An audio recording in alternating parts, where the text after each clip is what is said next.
Y vamos a nuestro segmento de análisis internacional. Tenemos cosas muy interesantes para conversar con nuestro gran invitado, don Patricio Gajardo Lagomarsino, profesor de Ciencia Política y Relaciones Internacionales, máster en Relaciones Internacionales de la consultora Dorfman Gataz. Patricio, muchas gracias por estar en Llegó la Hora. Un gusto, Juan, como siempre. Así es. Don Patricio, yo creo que uno de los temas internacionales que ha trascendido, ¿no es cierto?, en todo el mundo son los alegatos, ¿no es cierto?, contra el Estado de Israel en la Corte Internacional de Justicia. Pero partamos en específico con una polémica surgida en torno a el presidente de Brasil, Lula da Silva, ¿no es cierto?, con unas, a mi juicio, bastante desafortunadas declaraciones que ha generado una escalada diplomática bastante importante entre Brasil y el Estado de Israel, y además de los aliados de Lula da Silva, que son bastante impresentables a mi juicio, contra el Estado de Israel. Dando un contexto, exacto, hay que reconocer que Lula es muy dado a improvisar muchas veces, estando en Etiopía en una conferencia en África, y yo creo que con la finalidad de alguna manera tener un espacio de aprobación, hizo una comparación inaceptable para Israel, y eso es un límite y un punto rojo que siempre ha establecido Israel en sus relaciones diplomáticas.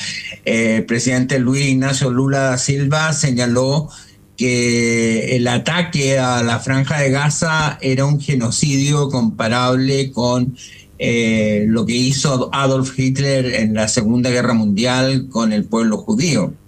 Fue tan grave, Juan, que el embajador de Brasil fue citado no a la Cancillería de Israel, sino que a Yad Vashem, que es un museo de Jerusalén, que recuerda el Holocausto justamente. Y Lula fue considerada persona non grata. No había ruptura de relaciones diplomáticas, pero sí se ha llamado al embajador, que eso es una demostración en términos diplomáticos de molestia, y se pide que Lula rectifique. Eso ha tenido una connotación también de política interna en Brasil y con bastante, digamos, cuestionamientos, porque hay una comunidad judía importante en Brasil y una comunidad palestina también importante. Así es. Bueno, en relación con eso, y creo que afecta bastante a Chile, es el mismo hecho de que Chile se ha hecho presente en estos alegatos orales en la Corte Internacional de Justicia a través de la abogada internacionalista Jimena Fuentes. En relación con eso, Alberto Van Klaveren, ¿no es cierto?, tuvo un tuit diciendo que la presentación de hoy es consistente con nuestra política de Estado, que aboga claramente por una solución de dos estados. ¿Cómo analiza usted esta participación de Chile? Yo en realidad, si me toca opinar sobre este tema, yo creo que es más consistente, más que en una política de Estado, en las políticas que ha tenido el gobierno lamentable para con el Estado de Israel en muchas oportunidades, entre ellas el no recibir al embajador de Israel en Chile. No sé qué opina usted sobre esta participación de Chile. Estoy totalmente de acuerdo contigo, Juan. Primero, tengo mucho aprecio a Alberto Van Klaveren porque fue mi profesor y mi profesor guía de tesis, pero no le encuentro razón en lo que dijo. Así que primero se aparta de lo que ha sido la tradición chilena de, evidentemente, estar de acuerdo con la resolución de los dos estados, que fue un acuerdo que tomó la Asamblea General de las Naciones Unidas en el año 1947, y que recordemos que en 1948 se funda el Estado de Israel. Sin embargo, los palestinos y los países vecinos árabes apostaron una guerra justamente para impedir que Israel se consolidara. Bueno, ahora Israel es una potencia militar y económica, y tiene derecho a defenderse. Yo creo que, sinceramente, acá no hay una política de Estado. La política de Estado, yo me atrevería a decir que requiere por lo menos una elaboración de un consenso a través de las distintas instancias y asesorías en el mismo Ministerio de Relaciones Exteriores, cosa que no se tuvieron en cuenta en este caso. La presentación de Chile a la Corte Internacional de Justicia es consultiva, a diferencia de la proposición de Sudáfrica, que apostaba por que se reconociera que había un genocidio, claro, en Gaza.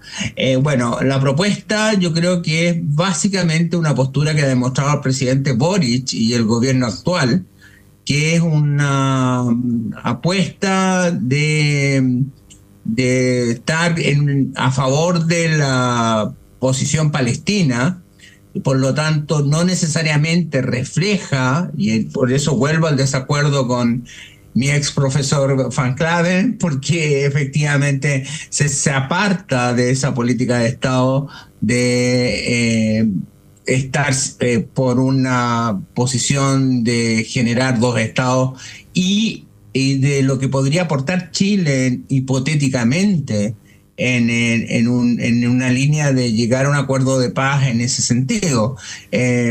Chile siempre ha apostado a los dos estados, pero al tomar una posición claramente pro-palestina, que no se ha reflejado solamente en esta postura de ir a la Corte Internacional de Justicia, sino que ha sido una constante. No olvidemos que cuando se produce el 7 de octubre, la comunidad judía en Chile planteó y hubo casos de nacionales chilenos israelitas afectados por la masacre del 7 de octubre, y el gobierno chileno casi no tuvo ningún pronunciamiento sobre el tema. Así que creo que contradice absolutamente la política de Estado, creo que no aporta nada a la propuesta, sino que es darse un gusto en cuanto a una posición que es atractiva para ese 30% que apoya al presidente Boric.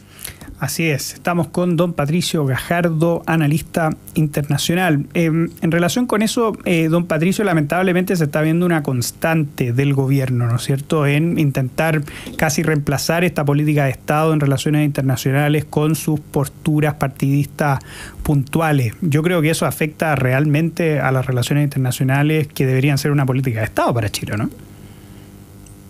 Estamos en una situación compleja porque el mundo está cambiando, o sea, estamos en una situación de mucha incertidumbre a nivel global. Entonces, abandonar un país como Chile, que es básicamente multilateralista, es decir, es un país que opta, tú estabas hablando antes del TPP-11, claro, opta por tener relaciones múltiples, tanto económicas como políticas, con distintos actores, justamente para equilibrar el poder de las grandes potencias.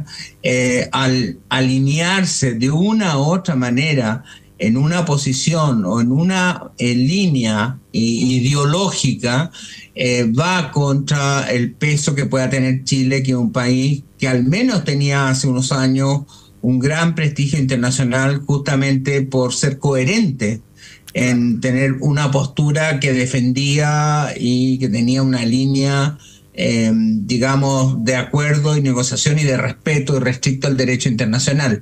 Hoy día lo vemos dándose gustitos personales. El caso de la presentación chilena, que fue bastante anticipada, porque se presentó con países, como con 12 países más, pero esos 12 países más tenían vínculos geopolíticos más próximos al caso de Gaza y de la zona del Medio Oriente, a excepción de Colombia, que diría yo, ahí hay también un criterio ideológico, claro, por el presidente Petro.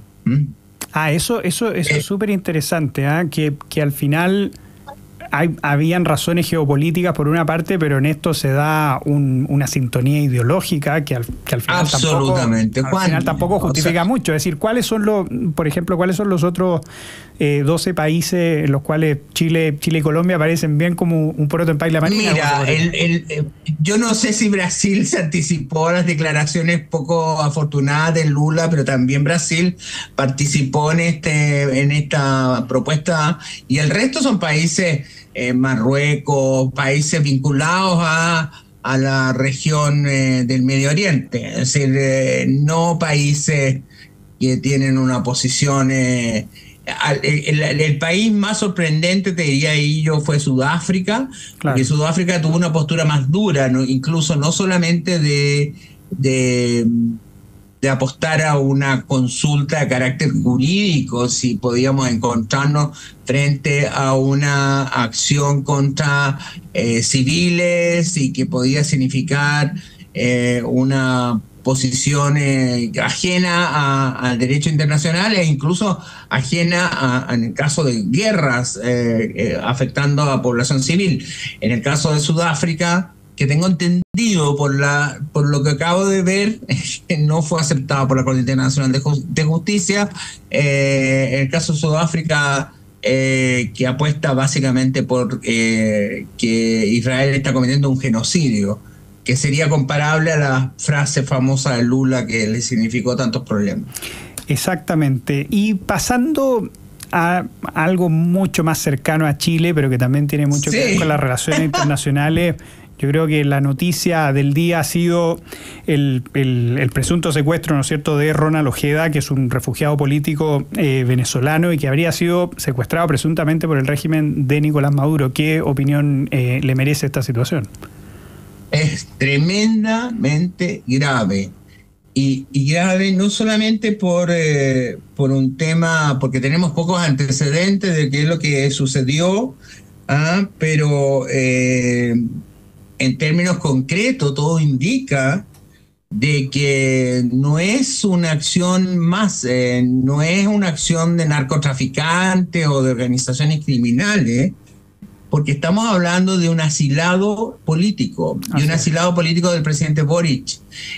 Cuando una persona pide asilo político, quiere decir de que en el país de origen está sufriendo peligro su vida. Por lo tanto, Chile le concede el asilo político y está obligado a protegerlo y a darle una ayuda económica al menos un cierto tiempo para reinsertarlo en la sociedad. Es decir, hay una situación de esa naturaleza. Ahora, como no tenemos los datos, no sé si tú, Juan, los tienes, más datos nuevos de qué cosa pasó. Sé que lo secuestraron personas que iban de la policía o de la PDI, que después el auto no era un auto que estaba anunciado por robo.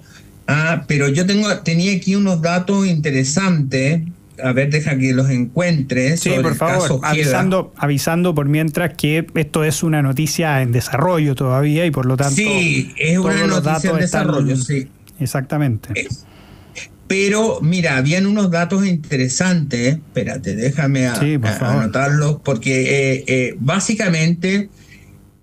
o sea, lo que yo llevo a descartar es que sea una acción de grupos criminales, porque hay que recordar que Venezuela es un narcoestado, por lo tanto uno si podría decir, bueno, quiero eliminar a tal persona, yo creo que hay mecanismos para hacerlo sin necesidad de que funcionarios del gobierno venezolano o militares venezolanos o gente vinculada a la inteligencia venezolana actúan. Ahora, en enero de del año pasado, hubo una declaración en la cual cuando se le da el asilo, que este señor Ojeda está vinculado a grupos conspirativos dentro de las Fuerzas Armadas venezolanas. Entonces eso lleva a pensar que pudiera ser que las personas que vinieron a secuestrarlo no lo secuestraron por razones, digamos, delictuales, sino que lo secuestraron por razones políticas. Y eso es un atentado a una política de Estado del gobierno chileno. Demuestra una debilidad, además, estimado Juan, en nuestra inteligencia, es decir, una persona que es un asilado político y que, bueno, sabemos que los migrantes entran como Pedro por su casa, pero él tiene una condición especial y esa condición especial significa atentar contra una política de Estado, del Estado chileno a través de agentes que no sabemos quiénes son, pero si se llega a descubrir que son agentes enviados por el gobierno de Venezuela, es un caso gravísimo, gravísimo, te lo digo en serio. Exacto. Es un atentado a la seguridad interna y una demostración de nuestra debilidad en materia de inteligencia, peor todavía de que la debilidad en términos estratégicos. No, por supuesto. Es decir, es una noticia en desarrollo, pero no por eso deja de ser sumamente alarmante y preocupante. Don Patricio Gajardo, analista internacional, muchísimas gracias por haber estado en Llegó la Hora de Radio Agricultura. Juan, siempre un gusto estar contigo, en serio. Que estés muy bien. Chao, muchas gracias.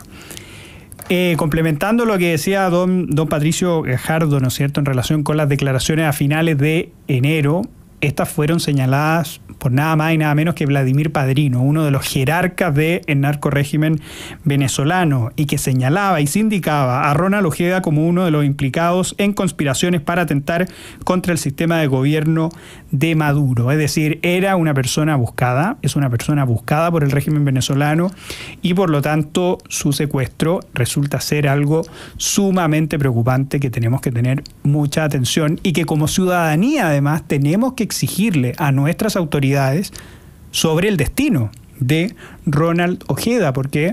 Porque es una persona asilada políticamente, es una persona que el Estado de Chile le garantiza que en suelo chileno va a tener la seguridad que evidentemente no la puede tener en el narcorrégimen venezolano. Vamos a una brevísima pausa comercial en Llegó la Hora de Radio Agricultura.